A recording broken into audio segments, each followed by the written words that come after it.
जय श्री कृष्ण विद्यार्थिनी बहनों, सुप्रभात।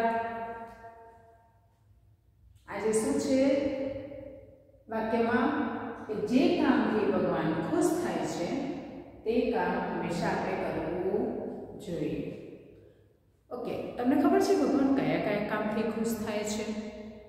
भगवान हमेशा तमे बीजानी मदद करो, माँ बाप ने मान आपो, एमनुं कह्युं मानो, कोईने दुखी ना करो, पोतानुं काम ईमानदारीथी करो, क्यारे बेईमानी ना करो, चोरी ना करो, जूठुं ना बोलो तो भगवान खुश थाय छे। तो बस आटलुं करवाथी जो भगवान खुश थतो होय तो पछी विचार करो कि भगवान आपणे केटली बधी खुशीओ आपे, खुशीनो वरसाद आपी दे। अने माटे आपणे हमेशा भगवान खुश थाय एवुं ज काम करवुं जोईए के जेथी आपणे ऑटोमेटिक कहेवाय ने के आम व्याजनुं व्याज, चक्रवृद्धि व्याज सुधीनुं खुशीओनो वरसाद आपणा जीवनमां आवी जाय। जो के तमे कॉमर्सना छो એટલે નુકસાનમાં તો નહીં જ જવું હોય, તો સારા કર્મોની કમાણી કરવી હોય ને તો ભગવાનને ખુશ રાખતા શીખો। ભગવાનને ખુશ રાખવા એટલે પ્રસાદ ચડાવી કે આરતી કરવી એ નહીં, ભગવાનને ખુશ રાખવા એટલે સદ્ગુણોને અપનાવવા, બીજાની મદદ કરો, બીજાનું દુઃખ દૂર કરો, વડીલોને માન આપો, એમની આજ્ઞાનું પાલન કરો। આ બધી વસ્તુ આવે છે, કરશો કે?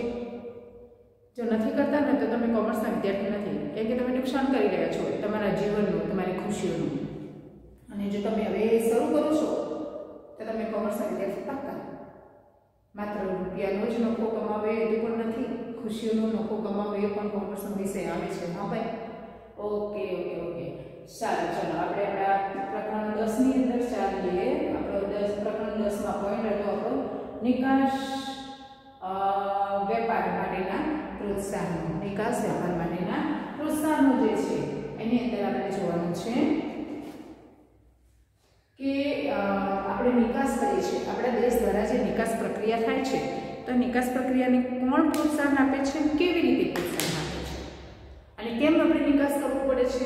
આયાતની નિકાસ મહત્વ તો આપણે જાણી લીધું, કેમ કે આપણા દેશમાં જે વસ્તુ વધારે પેદા થાય છે એને આપણે નિકાસ કરીએ છીએ અને જે ઓછી થાય છે એને આયાત કરીએ છીએ, કેમ કે કુદરતી સંપત્તિ અસમાન રીતે વહેંચાયેલી છે, એટલે બધાને બધું જ મળી રહે, એકબીજાની વસ્તુ મળી રહે અને બધાનો ભાવ વ્યાજબી રહે, એટલા માટે આ વસ્તુ કરવામાં આવે છે।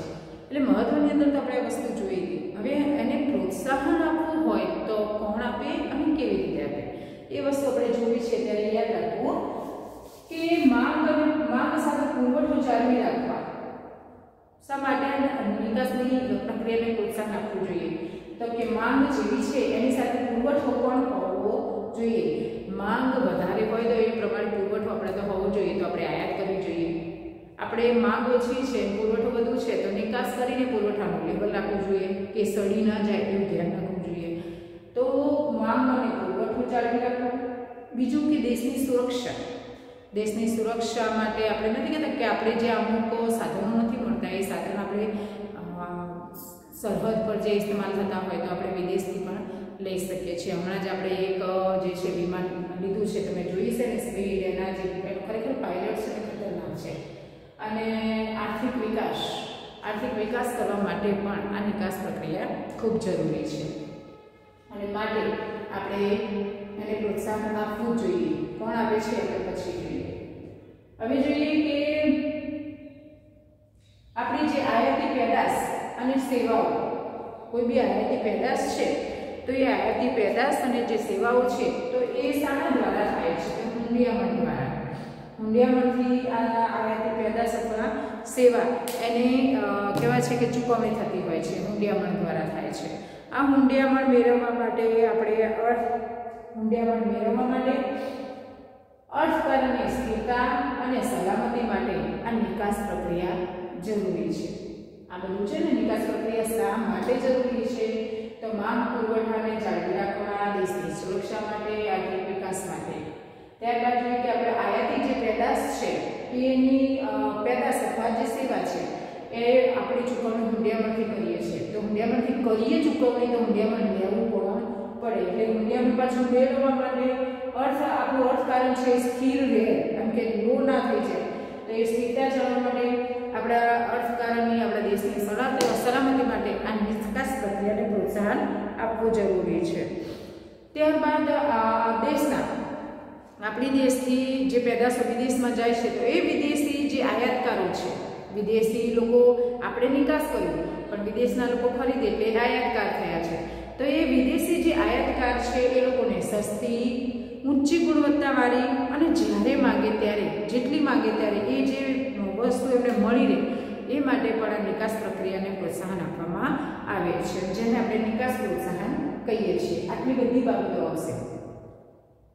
પુરવઠો જાળવી રાખવા માટે માંગ સામે પુરવઠો, દેશની સુરક્ષા, આર્થિક વિકાસ, આયાતી પેદાશ અને ચૂકવણી આપણે હુંડિયામણથી કરીએ છીએ તો એ હુંડિયામણ મેળવવા માટેનો અર્થ જે આપણું તંત્ર છે એની સ્થિરતા અને સલામતી. ત્યારબાદ આપણે જોયું કે આપણે જે નિકાસ કરીએ છીએ એ આયાતકારોને ઊંચી ગુણવત્તાવાળો માલ મળી રહે, સમયે એને મળી રહે અને સસ્તો મળી રહે જ્યારે માંગે ત્યારે. તો આ બધા માટે જે પ્રોત્સાહનો કરવામાં આવે છે એને નિકાસના પ્રોત્સાહનો કહેવામાં આવે છે. અને 7 પ્રકારના માધ્યમથી આપણે આ નિકાસ પ્રક્રિયા, આ નિકાસના પ્રોત્સાહનો વધારી શકાય છે. તો જોઈએ કે કયા કયા માધ્યમો છે કે જેના દ્વારા નિકાસ પ્રક્રિયાને પ્રોત્સાહન આપી શકાય છે. તો એનું પહેલું છે વેપાર સંધિઓ. વેપાર સંધિ દ્વારા નિકાસ પ્રક્રિયાને વધારી શકાય, પ્રોત્સાહન આપી શકાય છે. તો કોણ કરશે આ વેપાર સંધિ? તો કે રાજકારણીઓ. આ જે વેપાર સંધિના માધ્યમથી છે ને પ્રોત્સાહન આપવામાં આવે, જેમાં કહેવાય કે રાજકીય દ્રષ્ટિએ એકબીજાને અનુકૂળ હોય એવા રાજકીય દ્રષ્ટિ, કેમ કે એમાં રાજકારણ ઇન્વોલ્વ આવશે, રાજકીય નેતાઓ અંદર ઇન્વોલ્વ થાય છે રાજકારણીઓ, અને એ વેપારી સંધિઓ કરે છે કે એક દેશ અથવા વધારે દેશ બીજા દેશ કે દેશો સાથે વેપારી સંધિઓ કરે છે અને પછી આ જે સેવા છે સેવાઓની આયાત કરે છે અથવા નિકાસ કરે છે. અને આ પ્રમાણે એ કહે છે કે નિકાસની પ્રક્રિયાને અગ્રતા આપે છે. પેદાશ અને સેવાની આયાત પોતે કરે છે, આયાત કરે અને જે સામે છે એની નિકાસ કરી શકે. ઘણી વખત શું થાય કે આપણે કશું આયાત ના કરીએ, નિકાસની અપેક્ષા રાખીએ તો કોઈ આપણે ત્યાંથી ના લે, એટલે આપણે આયાત પણ જે છે આયાત પણ કરવું પડે છે ને નિકાસ. એટલે કોના દ્વારા થશે? દેશના રાજકારણીઓ દ્વારા વેપારી સંધિઓ થાય છે અને એ કહે છે કે વેપારી સંધિ મુજબ કોઈ એક અથવા અનેક દેશો સાથે આ જે આયાત નિકાસની પ્રક્રિયા શરૂ થાય છે. ત્યારબાદ નાણાકીય, આપણી જે નાણાકીય છે એ નાણાકીય અને આર્થિક ઉત્તેજનને વળતર, નાણાકીય અને આર્થિક જે વળતર છે એને ઉત્તેજન આપવું, જે કહેવાય છે કે જેના દ્વારા જે નિકાસ પ્રોત્સાહન પૂરું પાડવામાં આવે છે એ માધ્યમમાં આ ખાસ મહત્વનું છે કે કઈ રીતે એના વળતર એને ચૂકવવું, એની વળતરની ચૂકવણી કેવી હોવી જોઈએ. તો જે લોકો નિકાસ કરે છે એ નિકાસકારને નક્કી કરેલ વળતર એને સમયે અને બહુ સરળતાથી મળી જાય એવી વ્યવસ્થા ઊભી કરવામાં આવે છે. કેમ કે જો એને વળતર વ્યવસ્થિત રીતે મળી જતું હશે તો નિકાસ કરશે, વળતર એને જો વ્યવસ્થિત ના મળે તો નિકાસ કરવામાં એ રસ લે નહીં. એટલે જે વસ્તુ પેદા કરે છે અને નિકાસ કરવી છે વિદેશમાં, તો પહેલી જ વસ્તુ કે એને સરળતા પડવી જોઈએ, સીધું સાદું હોવું જોઈએ અને એને વળતરમાં કહેવાય કે જે નક્કી કરેલું હોય એ દર અને સીધું એને વળતર મળવું જોઈએ. ત્યારબાદ આપણે જોઈએ છે કે નિકાસકારે પેદાશો જે છે એની વેચાણકાર અને આબકારી વેરા એની પાસે કાં તો લેવા નહીં કાં તો ઓછા લેવા. કેમ કે જે નિકાસ કરે છે ને એ વસ્તુ પાસે એને વેચાણ વેરો, આબકારી વેરો હોય છે. જો આ વેરા ભરે ને તો વસ્તુનો ભાવ તો ઘણો ઊંચો ચડી જાય, એટલે પછી શું કરે, એની પાસે જે નિકાસ કરે છે એ વ્યક્તિ પાસે વેચાણ વેરો, આબકારી વેરો કાં તો લેવો નહીં કાં તો એકદમ ઓછો લેવો. ત્યારબાદ નિકાસની આવકને સંપૂર્ણપણે કે અંશતઃ આવું જે વેરામાંથી આવક વેરામાંથી મુક્તિ આપી દેવી. આવક વેરો એને ભરવો નહીં. જે વેચાણ વેરો ના આવે એમ આવકવેરો પણ એને મુક્તિ આપી દેવી, એટલે એ નિકાસમાં રસ લે છે. ત્યારબાદ નિકાસની પેદાશ માટે એને કાચો માલ જોઈતો હોય અથવા એને વીજળીની સુવિધા, રસ્તાની સુવિધા, આ બધી જે સુવિધાઓ છે જે સસ્તા ભાવે એને આપવી કે જેથી એને નિકાસ પ્રક્રિયામાં એ રસ લે છે અને વધુ કરે છે. કે જે નિકાસકાર છે, નિકાસ કરે છે એ વ્યક્તિને આ બધી સુવિધા આપવામાં આવે છે કે એને સીધું વળતર આપવામાં આવે છે. જે નિશ્ચિત કર્યું છે એ દરે સીધું વળતર આપવામાં આવે છે. એ વ્યક્તિને વેચાણ વેરા અને આબકારી વેરામાંથી બને ત્યાં સુધી ઓછો અથવા નહીવત હોય છે. એને આવક વેરામાંથી મુક્તિ આપવામાં આવે છે અને એને કાચો માલ હોય કે વીજળીની કે જેવી સુવિધા હોય તો એ પણ એને બહુ ઓછી કિંમતે આપવામાં આવે છે. ત્યારબાદ જોઈએ સંકલિત અને સુગ્રથિત આર્થિક પ્રોત્સાહન કે નિકાસકાર હોય આ યોજના છે ને સંકલિત અને સુગ્રથિત આર્થિક પ્રોત્સાહન, એની અંદર એવું છે કે નક્કી કરેલ રકમ અથવા નક્કી કરેલ જે પેદાશ છે એને નિકાસ કરવામાં આવે તો તેના બદલામાં વિદેશી હુંડિયામણ કરેલા જે છે કેમ કે હવે નિકાસ કરે છે એટલે એને મળવાનું શું છે? વિદેશી હુંડિયામણ. વિદેશમાં વેચી એટલે રૂપિયો પણ વિદેશે આવે છે. તો વિદેશી હુંડિયામણના નક્કી કરેલા પ્રમાણમાં આયાત કરવાનો હક એને આપવામાં આવે છે કે એના પ્રમાણમાં આપણે ધારો કે અહીંથી વેચ્યા તો જેટલું વિદેશી હુંડિયામણ થાય છે એ વિદેશી હુંડિયામણ પ્રમાણે એટલું ને એટલું એ આયાત પણ કરી શકે છે. એ હક આપવામાં આવે છે. જેટલો નિકાસ કરે છે એનું જેટલું વિદેશી હુંડિયામણ થાય એ વિદેશી હુંડિયામણની અહીંયા આયાત પણ કરવાનો હક આપવામાં આવે છે. એની ખાતરી કરવા માટે કહેવાય કે બદલામાં રાહત દરે જમીન પ્રાપ્ત કરી એના ઉપર નિકાસપાત્ર પેદાશોનું પ્રોત્સાહન કરવું કે ચલો ભાઈ તમને એમના જેટલા આવે છે વિદેશી હુંડિયામણ એના બદલામાં તમને જમીન આપી અને પેદાશો તમે કરી શકો એટલે એમાં રાહત આપવી, કારખાના સ્થાપવા માટે લાભ આપવો અથવા કરવેરા અને અન્ય નિયંત્રણ હોય એમાંથી મુક્ત રાખી મુક્ત વેપાર જ્યાં ચાલતો હોય એ વિસ્તારમાં કારખાના ઊભા કરવા માટે પ્રોત્સાહન આપવામાં આવે છે અને નક્કી કરેલી પેદાશો એ તૈયાર કરે એ માટે પ્રોત્સાહન પૂરું પાડવામાં આવે છે. એટલે કે વિદેશી હુંડિયામણે નક્કી કરેલ પ્રમાણમાં એને આયાત કરવાનો જ્યારે હક આપવામાં આવે છે અને એ નિકાસની ખાતરી આપવા માટે કે ભાઈ તમે કરો એમ કે અમે નિકાસ કરો એની ખાતરી માટે એને જમીન સસ્તા ભાવે જમીન અથવા જ્યાં આગળ કહેવાય છે કે વેપાર વિસ્તાર છે એવા વિસ્તારની અંદર એને કારખાનું ખોલવાની અથવા જે પેદાશ ઉત્પન્ન કરી શકે એ માટેની જગ્યાની ફાળવણી કરવામાં આવે છે. કારખાનું અગર સ્થાપવું હોય તો એનો લાભ આપવામાં આવે છે અને આ પ્રમાણે નિકાસકારને પ્રોત્સાહન આપવામાં આવે છે આ યોજના હેઠળ. ત્યારબાદ છે નાણાકીય સવલતો અને સેવાઓ કે જે વ્યક્તિ આ નિકાસ કરે છે એ નિકાસકારને કઈ રીતે એ નાણાકીય સવલત આપશે તો કે એને બિલના નાણાં છે ને સીધા પ્રાપ્ત થઈ જાય. કેમ કે જેવું નિકાસ કરે એ જ દિવસે એને બિલના નાણાં પ્રાપ્ત થાય એવી વ્યવસ્થા કરી આપે. કેમ કે એને ભીડ થાય નહીં રૂપિયાની એટલે જે દિવસે માલ રવાના કર્યો નિકાસ કર્યો એ જ દિવસે એને બિલના નાણાં પ્રાપ્ત થઈ જાય. બીજું કે એને હુંડિયામણનો જે ફેરફાર સામે એને રક્ષણ આપે. કેમ કે હવે આપણે ત્યાં રૂપિયો અને સામે ડોલર હોય અથવા પાઉન્ડ હોય તો કેટલું બધું ડિફરન્ટ પડે છે રૂપિયામાં. તો જે હુંડિયામણ છે એમાં જે તફાવત પડતો હોય ને એ પણ એને રક્ષણ આપે છે એની સામે.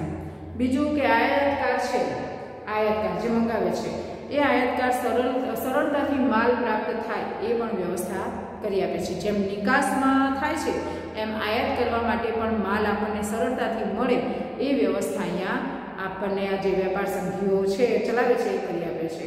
ત્યારબાદ આયાતકારની નાણાકીય સદ્ધરતા એની તપાસવાની કે આયાત કરે છે ને એટલે એની જે નાણાકીય સદ્ધરતા એની કેટલી છે, એની જામીન તરીકે સેવા પૂરી પાડે કે હા ભાઈ આ વ્યક્તિ આયાત કરવા લાયક છે તો એને આયાત કરવા માટે પણ પ્રોત્સાહન આપવામાં આવે છે. એના માટે જામીનગીરી પૂરી પાડે છે અને આ રીતે સેવા આપે છે.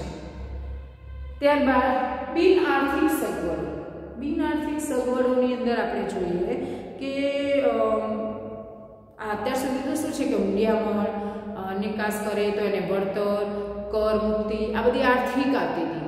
હવે બિન આર્થિક પ્રવૃત્તિની અંદર જોઈએ તો કે નિકાસ માટે જરૂરી અને માહિતી પૂરી પાડવી. કોઈ વ્યક્તિ કહે કે મારે નિકાસ કરવું છે પણ કેવી રીતે મને ખબર નથી, તો એના માટેની જરૂરી બધી જ માહિતી પૂરી પાડવી. કે આર્થિક મદદ કરવાને બદલે એને માર્ગદર્શન આપવામાં આવે છે. બિન આર્થિક પ્રવૃત્તિ કે નિકાસ આવી રીતે થાય, એના બદલામાં આ મળશે, આ બધી જ માહિતી એને આપવામાં આવે છે.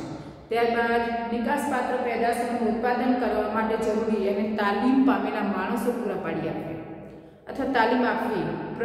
તાલીમ લીધેલ અથવા પ્રશિક્ષિત વ્યક્તિ આપવા અથવા પછી એને તાલીમ આપવી. નિકાસકારો વચ્ચે સ્પર્ધા રાખવી. કોણ વધારે નિકાસ કરે છે અને જે વધારે નિકાસ કરે ને એનું સન્માન કરવું. કેમ કે સ્વાભાવિક છે સ્પર્ધા થાય ને એટલે બધા વધારે નિકાસ કરે એમ. પછી કહે છે કે બજાર નિકાસમાં બજારની હાલત શું છે, બજારની માહિતી આખી પૂરી પાડવી. ત્યારબાદ નિકાસ માટે જે ઉત્પાદન કરે છે એવા કોઈ કારખાના છે તો એમાં માનો કે હડતાલ થાય અથવા કોઈક તાળાબંધી થઈ હોય તો એ બધું બંધ કરાવી દેવું કે ભાઈ હડતાલ બડતાલ નહીં ચાલે, તાળાબંધી નહીં, એ બધી પ્રવૃત્તિઓને બંધ કરી દેવામાં આવે છે અને આ રીતે નિકાસની પ્રવૃત્તિને પ્રોત્સાહન અપાય છે. તો અત્યારે આપણે જોયું કે એક તો વેપારી સંધિ 1, બીજું જોયું નાણાકીય અને આર્થિક ઉત્તેજન ને વળતર, ત્રીજું જોયું સંગઠિત અને સુગ્રહિત આર્થિક પ્રોત્સાહન, ચોથું જોયું નાણાકીય સવલત અને સેવાઓ, પાંચમું જોયું બિન આર્થિક સગવડ, છઠ્ઠું જોઈએ છે આપણે વિશિષ્ટ આર્થિક વિસ્તારો. વિશિષ્ટ આર્થિક વિસ્તારો કેટલાક વિસ્તાર કેવા છે કે જે આગળ કહે છે કે આ બધું કામ નિકાસનું, આયાત નિકાસનું કામ જેને આપણે બંદર તરીકે પણ ઓળખીએ છીએ થતા હોય છે, પણ એનો કાયદો પણ કંઈક અલગ છે. કે જોઈએ કે 2006માં એનો કાયદો શરૂ થયો છે. આ વિસ્તાર અંગેનો વિશિષ્ટ આર્થિક વિસ્તાર અંગેનો જે કાયદો છે 2006માં પસાર થયો. ક્યારે? 2006માં. વિશિષ્ટ આર્થિક જે વિસ્તાર છે એનો કાયદો 2006માં શરૂ થયો અને પછી 10મી ફેબ્રુઆરી 2006 થી એનો અમલ શરૂ થાય છે. ત્યારે 10 ફેબ્રુઆરી 2006 થી એનો અમલ શરૂ થઈ ગયો. સંસદ દ્વારા 2005 સોરીમાં અહીંયા આપણે જે છે ને 5માં એ શરૂ થાય છે અને 6 થી અમલમાં આવે છે. કાયદો પસાર થયો 2005માં અને 2006માં એ અમલમાં આવ્યો. ક્યારે 6માં? 10 ફેબ્રુઆરી 2006માં અમલમાં આવ્યો અને કાયદો પસાર થયો 2005માં. વિશિષ્ટ આર્થિક વિસ્તાર એક ભૌગોલિક વિસ્તાર છે કે જ્યાં આર્થિક કાયદાઓ દેશમાં પ્રવર્તતા કે છે કે અન્ય કાયદાઓ કરતાં વધુ ઉદાર હોય છે. તેના કાયદા છે ને ભૌગોલિક વિસ્તાર, જ્યાં આ વિસ્તાર છે ત્યાં આગળ જે કાયદાઓ છે અન્ય વિસ્તારને જે લાગુ પડે ને એના કરતાં અહીંયા કાયદાઓ થોડા હળવા ઉદાર લાગુ પડે છે. વિશિષ્ટ આર્થિક વિસ્તારની શ્રેણી અન્વયે અનેક વિશિષ્ટ વિસ્તાર છે, જેમાં આપણે જોઈએ કે કેવા કેવા છે વિશિષ્ટ વિસ્તાર અને ક્યાં ક્યાં આવેલા છે એ પણ આપણે જોવાનું છે. તો એની અંદર આપણે જોવા જઈએ તો કે નિકાસ પ્રોસેસિંગ વિસ્તાર, નિકાસની પ્રક્રિયા થાય ને, નિકાસ પ્રોસેસિંગ વિસ્તાર, મુક્ત વેપાર વિસ્તાર 1, નિકાસ પ્રોસેસિંગ વિસ્તાર 2, મુક્ત વેપાર વિસ્તાર 3, ઔદ્યોગિક વસાહતોનો સમાવેશ થાય છે. ઔદ્યોગિક વસાહતો ફરીથી બોલું છું. 1 શું જોયું આપણે? નિકાસ જે પ્રોસેસિંગ પ્રક્રિયા થાય ને એ વિસ્તાર, બીજો મુક્ત વેપાર વિસ્તાર અને ત્રીજો છે ઔદ્યોગિક વસાહતો. તો આ જે વિસ્તારો છે એને કહે છે કે મુખ્ય હેતુ શું છે કે પ્રત્યક્ષ અને સ્થાનિક વિદેશી મૂડીરોકાણ કરવું. પ્રત્યક્ષ, બીજું કે આપણા ત્યાં વિદેશી હુંડિયામણ સાથે આપણે આયાત નિકાસ થાય છે, વિદેશી હુંડિયામણનું રોકાણ આપણે ત્યાં થાય, આ એનો હેતુ છે. હવે વિશિષ્ટ આર્થિક જે વિસ્તાર છે એ ક્યાં આવેલા છે અને ક્યાં ક્યાં છે એને જરૂરી પ્રોત્સાહન આપવામાં આવે છે. તો એમાં કસ્ટમ ડ્યુટી જેવા કહેવાય છે કે કસ્ટમ ડ્યુટી છે અને કેન્દ્રીય આબકારી જકાત સેવા છે, કેન્દ્રીય વેચાણ તથા સિક્યુરિટી ટ્રાન્ઝેક્શન, આ બધા ટેક્સો છે ને એમાંથી પાછી મુક્તિ આપવામાં આવે છે. કેમ કે આ વિસ્તારોમાં જો થોડોક ટેક્સ વધી જાય ને તો આયાત નિકાસનો ભાવ એ પણ વધી જાય છે. પછી હવે વિદેશી રૂપિયા પ્રમાણે આપણા ત્યાં એ વસ્તુ આપણને પોષાય નહીં, એટલે અમુક ટેક્સ જે છે, કસ્ટમ ડ્યુટી છે, પછી જે કેન્દ્રીય આબકારી જકાત સેવા છે, કેન્દ્રીય વેચાણ વેરો છે કે સિક્યુરિટી ટ્રાન્ઝેક્શન ટેક્સ છે, આ બધાને મુક્તિ આપવામાં આવે છે. વિદેશી મૂડી રોકાણોને આકર્ષવા ઉત્તેજન આપવામાં આવે છે, કેમ કે વિદેશી લોકો આપણા ત્યાં રોકાણ કરે એ માટે એમાં જે કહે છે કે ઉત્તેજન આપવામાં આવે છે. અને આ વિસ્તારમાં માળખાકીય સવલત, માળખાકીય મતલબ માલ લાવવાની લઈ જવાની જે બધી જે છે સુવિધાઓ, એ આખું માળખું એકદમ સુવિધાવાળું ઊભું કરવામાં આવેલું હોય છે કે જેથી કરીને આ આર્થિક વિસ્તાર કહેવાય કે પ્રોગ્રેસ કરી શકે. ત્યારબાદ જોઈએ નિકાસ પ્રક્રિયા વિસ્તાર. પહેલું તો આર્થિક જે છે આપણો વિસ્તાર હતો, આ નિકાસ પ્રક્રિયા વિસ્તાર. નિકાસ પ્રક્રિયા વિસ્તાર છે ક્યાં આવેલો છે? તો કે છે કે ભારત સરકાર નિકાસ વેપાર માટે પ્રોત્સાહન માટે દેશના જુદા જુદા વિસ્તારોમાં આ નિકાસ પ્રક્રિયા વિસ્તારની સ્થાપના કરી છે. નિકાસ પ્રક્રિયાની કેમ કે નિકાસ પ્રક્રિયાને પ્રોત્સાહન આપવું છે અને એ માટે આ વિસ્તારોની સ્થાપના કરી છે. તો જેમાં કહેવાય કે મોટા પ્રમાણમાં હુંડિયામણ મેળવવું એ જ પ્રયત્ન છે. હુંડિયામણ એટલે સ્વાભાવિક છે, વિદેશી નાણું આપણે ત્યાં આવે છે, વિદેશી હુંડિયામણ મેળવવું, નિકાસ પ્રક્રિયા વિસ્તાર અને મુક્ત વેપાર, આ બે પરસ્પરના પર્યાય છે. આપણે આગળ જોયું કે નિકાસ પ્રક્રિયાનો વિસ્તાર છે, આ મુક્ત વેપાર છે, આ બંને શું છે? એકબીજાના પર્યાય છે, બંને એકબીજા જેવા છે, સંકળાયેલા છે એકબીજા સાથે. ભારત સરકારે જે જાહેર કરી છે એ નીતિ હેઠળ કંડલામાં આપણે તમે કદાચ જોઈ પણ હોય, સાંતા ક્રુઝ જે મુંબઈમાં આવેલું છે, ફાલ્ટા, નોઈડા, ચેન્નઈ, કોચી, વિશાખાપટ્ટનમ અને દ્વારકા પાસે કોશિન્દ્રા, આ બધે જ અને ભરૂચમાં જે દહેજ છે તે આગળ આ મુક્ત વેપાર વિસ્તાર આવેલા છે. ફરીથી બોલું છું, કંડલા, સાંતા ક્રુઝ, ભરૂચ પાસે છે જે દહેજ, દ્વારકા પાસે છે એ કોશિન્દ્રા, વિશાખાપટ્ટનમ, નોઈડા, ચેન્નઈ અને કોચી, આ બધા છે જે આપણે મુક્ત વેપારના વિસ્તાર છે.